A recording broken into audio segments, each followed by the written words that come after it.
찬양합니다.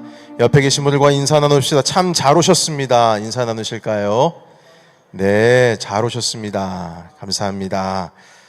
왼쪽 모니터가 안 들려서요. 좀 부탁드리겠습니다. 오늘 주님 주신 말씀은 열왕기 하 7장 1절에서부터 10절까지의 말씀으로 함께 읽도록 하겠습니다. 오늘의 말씀은 좀 긴 관계로 제가 대표해서 읽도록 하겠습니다. 여러분 잘 따라와 주시면 감사하겠습니다.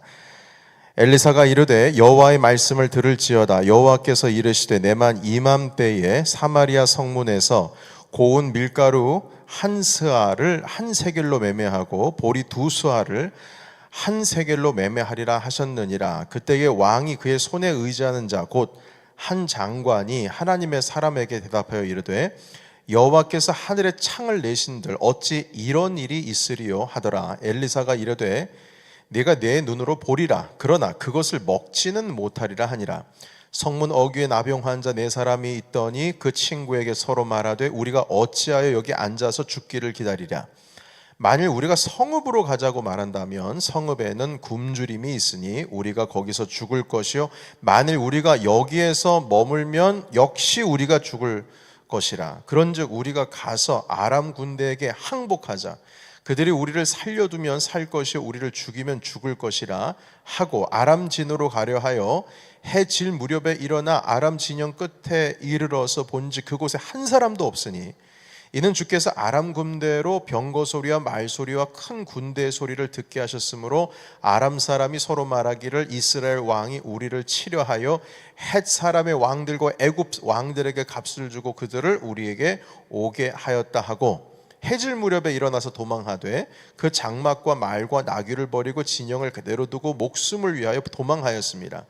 그 나병 환자들이 진영 끝에 이르자 한 장막에 들어가서 먹고 마시고 거기서 은과 금과 의복을 가지고 가서 감추고 다시 와서 다른 장막에 들어가 거기서도 가지고 가서 감추니라.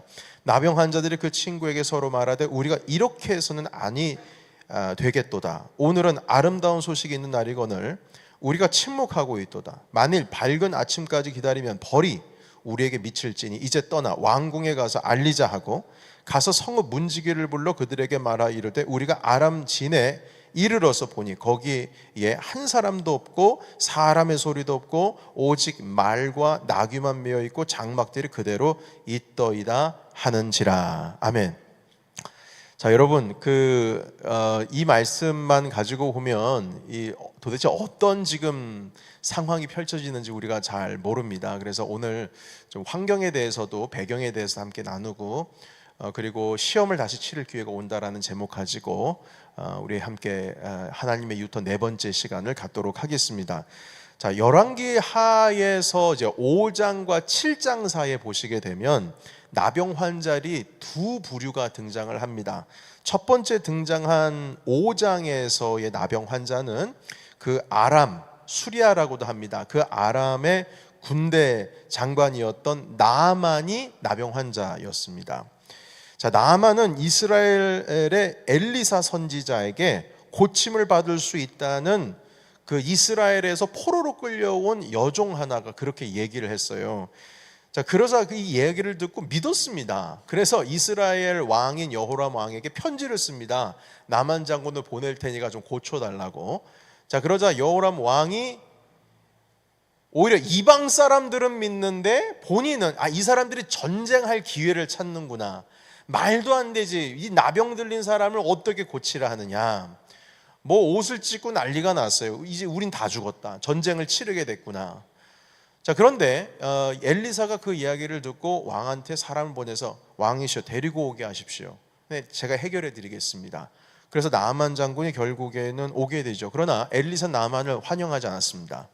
문 밖에다가 세워두고 그 장군이 오는 그 행렬, 물론 적군이긴 하지만 전쟁이 일어나지 않게 하기 위해서 서로가 평화롭게 지금 진행을 하고 있는 것이죠.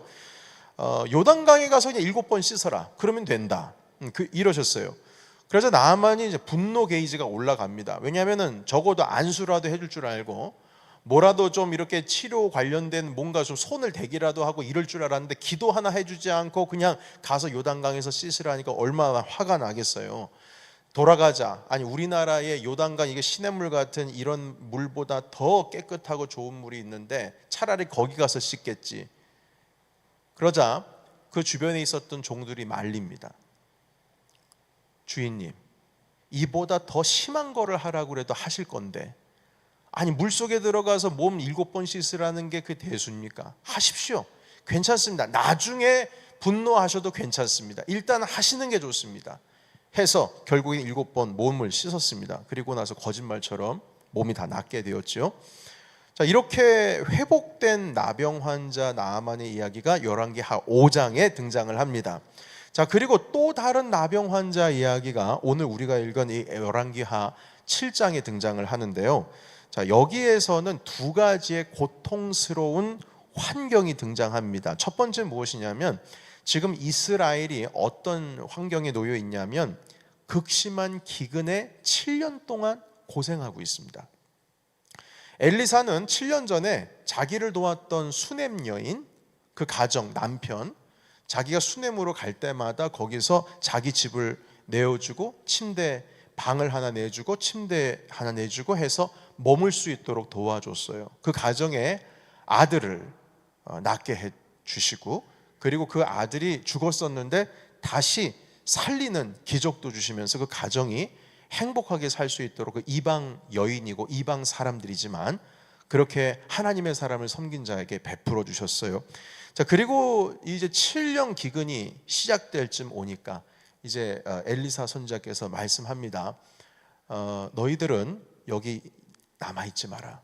다른 곳으로 피신해라. 기근이 임할 텐데 견딜 수 없는 기근이 올 것이다. 그래서 블레셋 진영으로 이 가족은 피하게 되는 것이죠. 그리고 그곳에 7년 있었습니다. 자, 이런 기근, 극심한 기근이 있는 상황에서 아까 말씀을 드렸던 나아만 장군이 있었던 그 나라 이름이 아람이라고 했죠. 그 수리아, 그 나라와 이스라엘 가운데서 7년 만에 전쟁이 일어나게 되었습니다.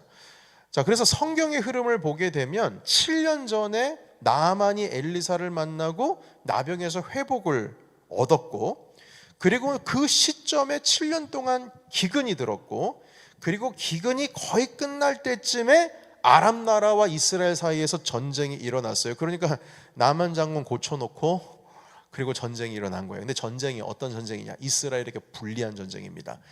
그 수리아가, 아람 나라가 벌써 이스라엘의 수도였던 사마리아 성까지 와서 사마리아 성을 휘감싸게 되었어요. 자, 그래서 이스라엘은 지금 두 가지의 고난을 극복해야 됩니다. 첫 번째는 기근이라는 그 고통을 극복해야 되고, 두 번째는 아람과의 전쟁인데 지금 사마리아 성을 둘러싸고 있는, 뭐 나갈 수도 없고 들어올 수도 없고, 그러니까 공급이 안 되니까 어떻게 됩니까? 그 안에서 먹을 게 없는 거예요. 기근은 이미 시작돼서 7년을 지나가고 있지. 아무것도 먹을 게 없는 거예요.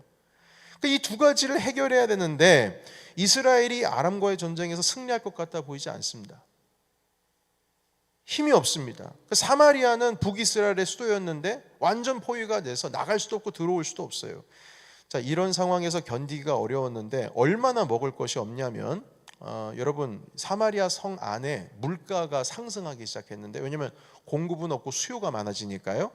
열왕기하 6장 25절에 보면은 뭐라고 말씀하시냐면, 나귀머리, 그러니까 어느 정도 물가냐, 나귀머리 하나가 은 80세겔이다.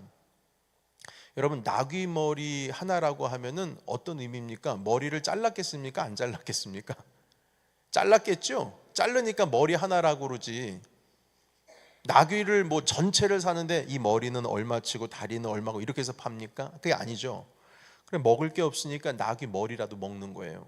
나중에 보시면 알겠지만 이 나라에, 사마리아 성 안에 말이 5마리 남았습니다. 그것도 군사용으로 다 잡아먹은 거예요. 그리고 그 25절에 계속 보시게 되면 비둘기 똥 4분의 1, 4분의 1이 은 5세겔이다. 은값이 은. 아니, 비둘기 똥을 왜 파냐? 그걸 사는 사람이 있느냐? 네, 있다는 거예요. 그 이유는 무엇이냐면 비둘기 똥을 해쳐가지고 곡식 쪼아 먹었는데 그게 소화가 되지 않은 곡식들을 어떻게 좀 씻어가지고 그거라도 먹으려고 했다는 거죠. 그리고 6장 29절에 보시게 되면 어떤 내용이 있냐면 여인들이 서로 싸웠어요. 뭐 가지고 싸우냐면 이제 왕에게, 여호람 왕에게 판결을 내달라고 하는데 뭐 때문에 싸웠냐면 서로 아들이 있는데 누구 아들 먼저 잡아먹을까 그거거든요. 그래서 이 사람 아들을 잡아먹었어요. 그런데 그러면 이 사람 아들도 내놔야 될 거 아니에요. 그런데 자기 아들을 내놓지를 않아요. 그래서 약속을 어겼다 이거죠. 그래서 그거 가지고 여러 왕에게 와서 판결을 내달래요. 그러니까 왕이 얼마나 화가 났겠어요. 이게 도덕적으로 윤리적으로 말도 안 되는 일 가지고 나한테 와서 판결을 해달라고 하니 막 화가 나가지고 우리에게 엘리사가 있는데 엘리사는 아무것도 안 하고 하나님께 도대체 어떤 기도를 하고 있는 건지 지금 이 상황에서 이 나라의 선지자라고 하는 사람이 도대체 어디 처박혀 있느냐고 해서 엘리사를 찾아가는데 죽이려고 하는 겁니다. 자, 그러자 엘리사가 그 왕이 다가오는 소리를 듣고 함께 모여 있었던 그곳에 있는 어른들, 한마디로 동네 마을의 지도자들 되는 장로들을 데리고 얘기를 하면서 이렇게 얘기를 합니다. 왕이 들어왔어요. 옆에 비서실장이 있습니다. 내일 이맘때쯤 되면은 밀가루와 보리 물가가 잡힐 거다 이렇게 얘기했어요. 내일 이 시간에 물가가 잡힌다 이렇게 얘기했어요. 자, 그리고 그 예언을 듣고 있었던 왕 옆에 있었던 왕의 신하 비서실장이 믿지를 않습니다. 아니, 하늘에서 창이 나지 않는 이상, 한마디로 이게 기적도 아니고 뭔 일이 터져야 그런 일이 일어나지, 지금 이런 상황 속에서 무슨 그 물가가 잡힌다고 말하는 거예요. 하늘에서 창을 내신다 어찌 이런 일이 있을 것이냐. 자, 그렇게 말합니다. 그러니까 말이 안 되는 얘기라는 거죠. 자, 그러자 엘리사가 당장에 그 비서실장에게 말합니다. 너는 네 눈으로 그 일을 보게 될 거다. 내년 바로 내일 이때쯤. 그렇지만 그걸 먹지는 못한다. 여러분, 보긴 하지만 먹지 못한다는 뜻은 무슨 뜻이에요? 죽는다는 뜻입니다. 보기는 했는데 죽는다는 뜻이에요. 자, 그리고 나서 장면이 바뀌어서 나병 환자들이 등장을 하는데요. 이 나병 환자들은 사마리아 성 수도죠. 그 성 밖에서 살고 있습니다. 왜냐하면 성 안으로 들어올 수가 없어요. 격리해서 살고 있으니까요. 그러니까 쓰레기 뒤지면서 사는 겁니다. 그리고 간간히 성 안에서 가족들이 건네주는 음식 받아가지고 바깥에서 살고 있는 거예요. 움막 쪄놓고요. 자, 그런데 사마리아 성 안이 힘들거든요. 포위가 돼가지고. 그러면 사마리아 성 밖은 얼마나 힘들겠어요? 그것도 나병 환자니까 먹을 게 없잖아요. 자, 그러자 이 나병 환자 4명이 함께 이야기를 나눕니다. 여기서 있어도 굶어 죽는다. 그런데 성 안에 들어가도 굶어 죽는다. 그러니까 확률상 아람 군대에 가면, 우리가 항복을 하면 그 사람이 죽이면 우린 죽는 거고, 살리면 그래도 먹을 거라도 죽지 않겠느냐. 그러니까 죽더라도 뭘 좀 먹고 죽자, 이것인 것이죠. 자, 그래서 차라리 아람 군대에 가서 항복하는 게 우리가 살 확률이 높다 해서 아람 군대를 찾아갑니다. 그런데 이상한 일이 일어났어요. 저녁에 갔는데 아람 군대 병사들이 한 명도 보이지 않는 겁니다. 다만 말이 있고 나귀가 있고 자기들이 먹었던 음식들이 남아있고 금이 있고 은이 있고 옷들이 다 널브러져 있고 그냥 몸만 빠져나간 거예요. 몸만 빠져나간 거예요. 도대체 무슨 일이 있었던가 보니까 이제 성경에서 말씀하십니다. 어떤 일이 있었냐면 그 엘리사 선지자가 내일 바로 이맘때 물가 잡힌다라고 예언할 때에 그 저녁에 하나님께서 어떤 일을 벌이셨냐면 갑작스럽게 밖에서 병거 소리, 말발굽 소리, 군대들이 쳐들어오는 소리를 아람 군대 사람들이 듣게 했어요. 그러니까 한마디로 환청이죠. 실제로 일어난 일은 아닌데 그 소리를 듣게 한 거예요. 그러자 이 사람들이 갑자기 두려워하기 시작하더니 이것 봐 이스라엘이 주변 나라들에게 돈 주고 애굽에게 도움을 요청해서 지금 그들이 우리를 치러 오는구나. 막 혼미백산으로 그 정신 하나도 없이 그냥 몸만 그냥 빠져나가 버렸어요. 다 도망가 버렸습니다. 다 도망가 버렸어요. 그러니까 그 문둥병 환자들이, 나병 환자들이 찾아갔을 때는 사람들이 없어요. 저녁밥 먹으려고 했던 그 불은 그대로 피워져 있고 음식들은 다 널브러져 있고 사람만 빠져 있는 거예요. 여러분, 그 내용 8절과 9절에 있는 말씀을 읽어보도록 하겠습니다. 8절과 9절 잠깐 보일까요? 제가 읽어보겠습니다. 그 나병 환자들이 진영 끝에 이르자 한 장막 안에 들어가서 먹고 마시고 거기서 은과 금과 의복을 가지고 가서 감추고, 숨긴 거죠. 훔친 거죠. 다시 와서 다른 장막에 들어가 거기서도 가지고 가서 똑같이 한 거예요. 감추니라. 자, 그리고 9절입니다. 같이 읽겠습니다. 시작. 나병 환자들이 그 친구에게 서로 말하되 우리가 이렇게 해서는 아니 되겠도다. 오늘은 아름다운 소식이 있는 날이거늘 우리가 침묵하고 있도다. 만일 밝은 아침까지 기다리면 벌이 우리에게 미칠지니 이제 떠나 왕궁에 가서 알리자 하고. 아멘. 여러분, 8절을 보게 되면요, 은과 금과 의복을 훔쳤습니다. 이야, 이제 우리 부자다. 이제 살만하다. 우리가 성 밖에 이렇게 격리돼서 살지만 이거 가지고 있으면 우리가 그래도 먹고 살 수 있어. 막 흥분에 취해 있었어요. 그런데 갑자기 서로 말합니다. 그런데 여기 9절에 보시게 되면 나병 환자들이 4명이거든요. 그 4명이 친구에게 서로 말했다고 하는데 이거 번역이 잘못됐습니다. 친구라는 말은 등장하지 않습니다. 그냥 서로에게 말한 거예요. 그런데 이게 누구냐면 가족들입니다. 가족이에요. 친구가 아니라. 잘못 번역이 되었습니다. 자, 우리가 이럴 수는 없다. 훔치고 막 훔치고 흥분하다 보니까 정신 차린 거예요. 아니, 지금 이 놀라운 소식이 있는데 만약 이걸 우리가 성 안에다가 알리지 않으면 우리 이거 화를 당할 게 분명하다. 벌 받는다. 빨리 들어가서 알려야 되겠다. 날이 새기 전에, 해가 뜨기 전에 가서 알려야 된다 해가지고 막 사마리아 성으로 뛰기 시작을 했어요. 자, 그리고 사마리아 성에 있는 문지기에게 말했습니다. 지금 한 사람도 없다고. 아람 군대 사람 다 도망갔다고. 그러니까 그 왕궁 안에서는 이 해석을 하기 시작하는데, 이 사람들이 도망간 것처럼 하다가 우리가 나오면은 그때 매복되었던 사람이 우리를 치는 게 아니냐. 그래서 결국에는 왕과 그 왕의 비서실장이 다 얘기를 해가지고 우리에게 말 5마리가 있으니까 정탐꾼 해가지고 한번 내보내서 한번 정탐하게 하자. 그런데 보니까 진짜 사람들이 없는 거예요. 그래가지고 나가서 이게 놀라운 일을 하나님께서 행하셨다. 정말 확인시켜 보니까 정말 사실인 거예요. 그래서 이 소문이 사마리아 성에 쫙 퍼지게 되니까 순식간에 성문이 열리면서 사람들이 쏟아져 나오기 시작하는데, 여러분 상상이 가십니까? 그 상상이 되세요? 여러분, 이태원의 그 조그마한 골목에 사람 몰려 있는 것처럼, 여러분 이태원에 사고 난 거 아시잖아요, 작년에. 그런 것처럼 성문 안으로 그냥 사람들이 몰려오는 거예요. 근데 그 안에서 성문을 지키고 있었던, 한마디로 통제를 해야 되니까 통제를 하고 있었던 그 왕 옆에 있었던 비서실장이 결국 어떻게 되느냐. 여러분, 말을 듣습니까? 사람들이 그냥 밀고 오니까 거기 깔려 죽었어요. 한마디로 그 왕의 비서실장은 엘리사의 말씀대로 어떻게 했어요? 보기는 보지만 먹었다 못 먹었다? 그걸 못 먹은 거죠. 자, 그리고 나서 이제 8장이 등장하는데 그러니까 물가는 벌써 잡혔습니다. 왜냐하면은 갑자기 공급이 된 거예요.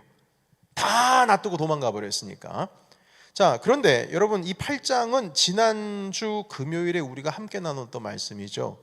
엘리사가 살려주었던 수넴 여인, 그리고 그 가족이 블레셋 진영으로 7년 동안 피신해 있어서 거기에 있다가 7년 만에 기근 피해 가지고 이제 돌아왔는데, 왜냐하면 거의 기근이 끝물이니까요. 다시 돌아왔어요. 전쟁 다 끝나고.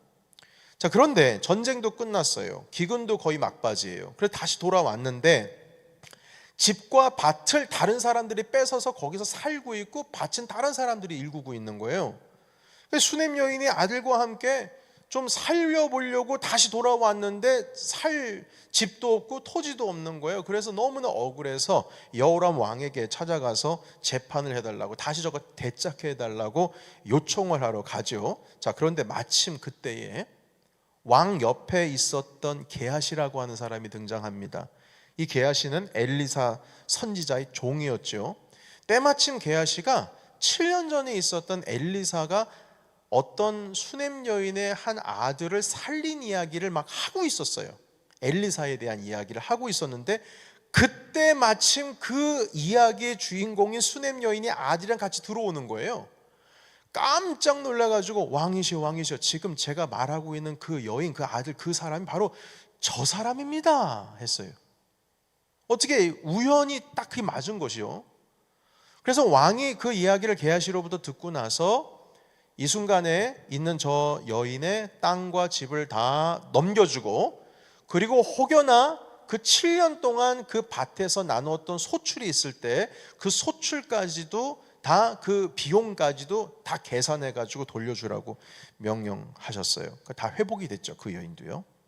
자, 이렇게 지난주에 우리 금요일에 나눴던 이야기까지 함께 나눴는데요. 자, 여기서 우리가 질문이 있었습니다.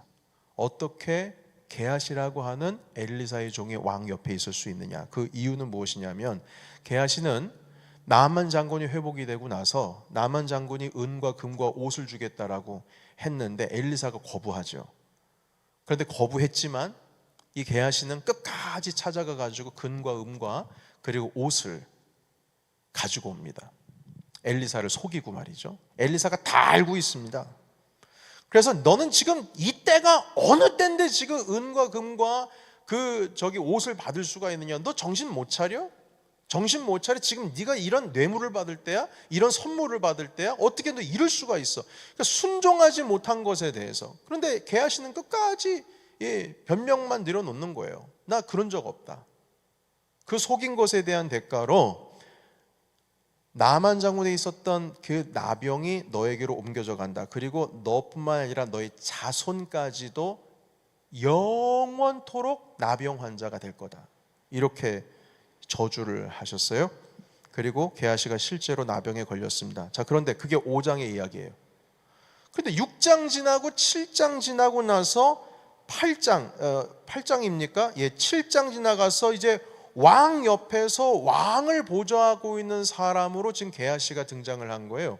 갑자기. 여러분, 이 뜻은 무슨 뜻이냐면 게하시가 나병이 나았다는 뜻이거든요. 왕 옆에 문둥병 환자가 있을 수가 없습니다. 대면을 할 수가 없어요. 사마리아 성 바깥으로 내쫓김을 당한 사람입니다. 도대체 아니 무슨 이유로 게하시가 갑자기 5장 이후에서 사라졌던 그 게하시가 나병에 걸려서 평생을, 그리고 영원토록 자기 자녀들과 함께 자손들과 함께 나병에 다 걸린다라고 말씀을 하셨는데 어떻게 회복이 돼가지고 지금 왕 옆에서 비서 역할을 하고 있냐는 거예요.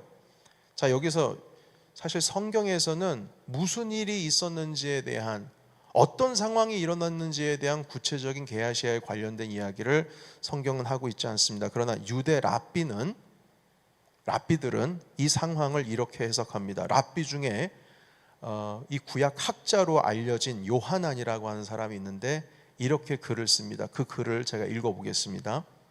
성문에서 아람 왕의 패배를 선포한 4명의 나병 환자는 게하시와 그 세 아들이었다.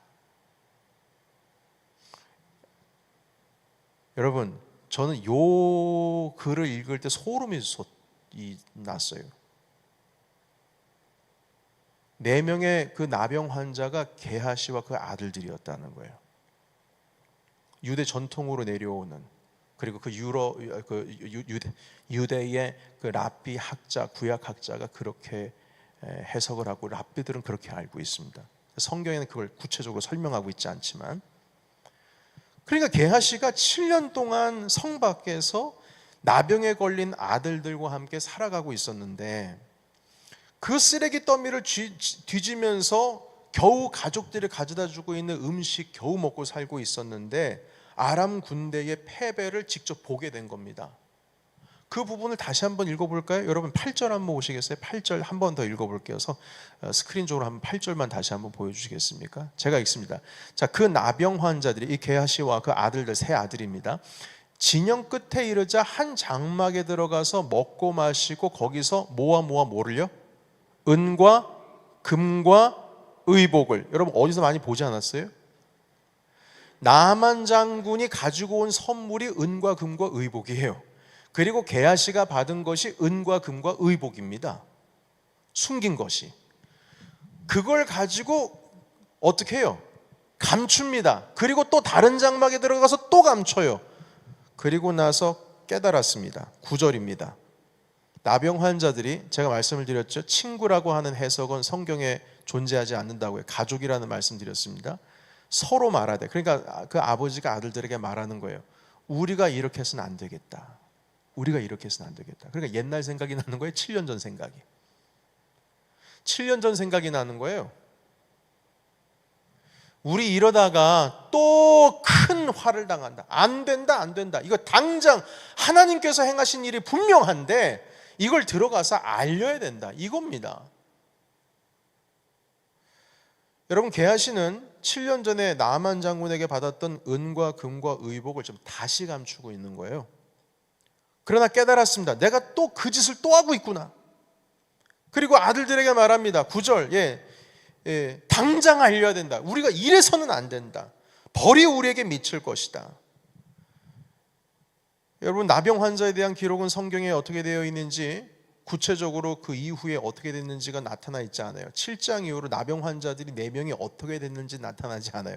그러나 유대 학자들이 말합니다. 그 4명 중에 한 명이 게하시였다고요. 그래서 보면요, 8장에서 왕 옆에서 보좌를 하고 있었던 그 자리, 여러분, 비서실장 죽었습니까? 살았습니까? 죽었죠. 그 빈자리를 누가 있느냐? 그 기쁜 소식을 알린 게하시에게 왕이 그 자리를 내준 거예요. 그리고 나서 네가 엘리사의 종이었지. 그래, 엘리사와 했었던 그때의 일들, 그 7년 동안에 고생 많았는데 나한테 이야기를 좀 해줄 수 있느냐? 결국에는 게하시가 다 나은 몸으로 그 비서실장이 죽음했던 그 자리를 채우고 있었다는 겁니다. 놀라운 일인 것이죠. 그러니까 이게 유대 구약 학자들이 말하고 있는 신학적 해석입니다.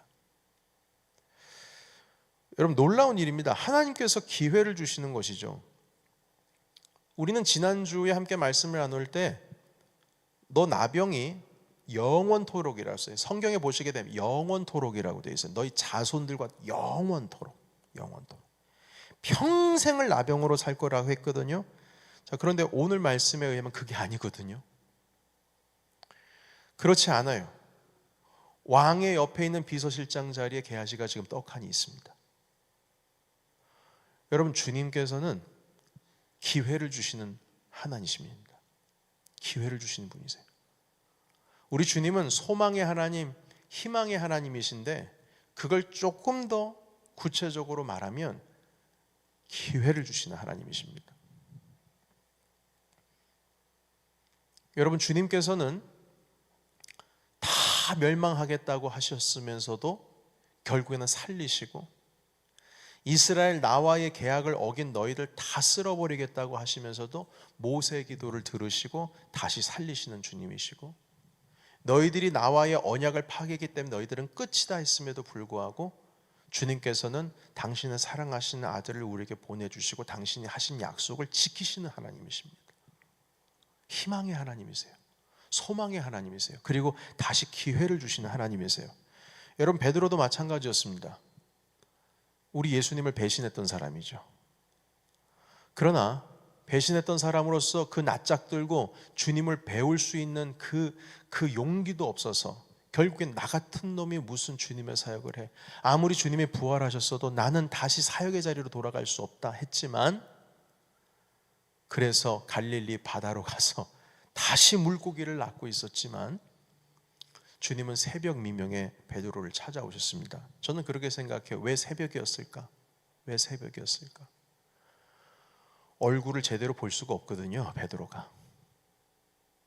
새벽에 찾아오신 거예요. 아직 해가 뜨지도 않았는데. 사람들이 목소리를 듣고 압니다. 주님이시다. 베드로가 얼굴 듣지 못하는 상황에서 말씀합니다. 넌 날 사랑하느냐? 내 양을 먹이라. 내 양을 치라 하시면서 또 한 번의 기회를 주십니다. 지금까지는 네가 원하는 대로 다녔지만 이제 이후로부터 네가 띠뛰고 끌려다닌다라고 하셨어요. 너의 마지막이 어떻게 될 것인지 주님께서 가르쳐 주신 것이죠. 지금은 실수했지만 다음부터 내 앞에선 실수하지 않을 것이다. 실제로 베드로 사도께서는 복음을 전하시다가 주님을 부인하지 않자 십자가에 매달려 돌아가셨는데, 전승에 의하면 내가 어떻게 내 스승이신 예수 그리스도 하나님의 아들이신 그분과 똑같은 포지션으로 내가 돌아갈 수 있냐 해서 거꾸로 십자가에 매달려 돌아가셨다라는 이야기가 있습니다. 절대 피하지를 않았습니다. 바울도 마찬가지였습니다. 그는 그리스도인들을 처단하는 사람이었어요. 그러나 주님께서 다시 기회를 주십니다. 바울은 선교 여행에서 마가 요한과 문제가 생겼어요. 그 철딱선이 없는 마가 요한, 그 청년입니다. 결국엔 돌려보냈어요. 뭐 별것도 아닌 것 가지고 상처 있고 별것도 아닌 것 가지고 뭐라 그럴까, 젊은 청년이 온실에만 살았다 보니까 부자니까 선교행 하면서 이것도 불편하고 저것도 불편하고 저것도 불편하고, 아유 바울 사도님, 스승님, 전 도저히 함께 못하겠습니다. 바나바 산촌 저는 힘들어요. 저는 아무래도 돌아가야 될 것 같아요. 그래서 결국 돌아왔어요. 그것 때문에 바나바와 싸움이 났습니다. 그러나 나중에 골로새서나 디모데후서나 빌레몬서를 보시게 되면 사도 바울이 마가를 끝까지 챙깁니다. 내 동역자다, 챙겨라. 만약에 올 때, 내가 지금 감옥에 갇혀있는데 올 때 마가를 데리고 와라. 그리고 심지어는 감옥에 지금 함께 갇혀있는 자 중에 마가라고 하는 이름도 거기에 등장하고 있어요. 골로새서에 보시면요. 그러니까 바울 사도께서도 마가가 한번 실수하고 그 마가 요한이 쓰러지고, 여러분 여기서 마가는 마가복음을 쓴 그 마가입니다. 쓰러진데도 불구하고 다시 기회를 주시고 다시 회복이 되고 하나님의 나라를 위하여 다시 한번 일어서라, 계속 말씀하시는 거예요. 여러분 예수님도 기회를 주시고요, 그 복음을 받은 사도 바울도 기회를 얻고요, 우리 구약의 하나님 또 심판의 하나님으로, 무서운 하나님으로 설명을 하고 있지만 결국 하나님의 저주를 받았던 그 게하시조차도 다시금 주님 앞에 설 수 있는 기회를 얻게 되는 겁니다. 여러분 그 기회가 약속이 됐나요? 아니면 약속이 안 됐어요. 그런데 똑같은 상황에서 야, 이래서는 우리가 안 되겠다, 그 한마디로 깨달았을 때 약속되지도 않은 몸에서의 회복이 벌써 일어나고 있었던 것입니다. 결국 왕의 옆에 설 수가 있게 되었던 것이죠. 사랑하는 성도 여러분, 주님께서는 우리에게 기회를 주시는 줄로 믿습니다. 아무리 큰 실수가 있다 할지라도, 아무리 우리가 넘어졌다고 할지라도 또 주시는 거예요. 희망의 주님이라는 의미는 다시 기회를 주시는 주님이라는 거예요. 문제는 뭐냐? 그 기회를 잡느냐 못 잡느냐예요.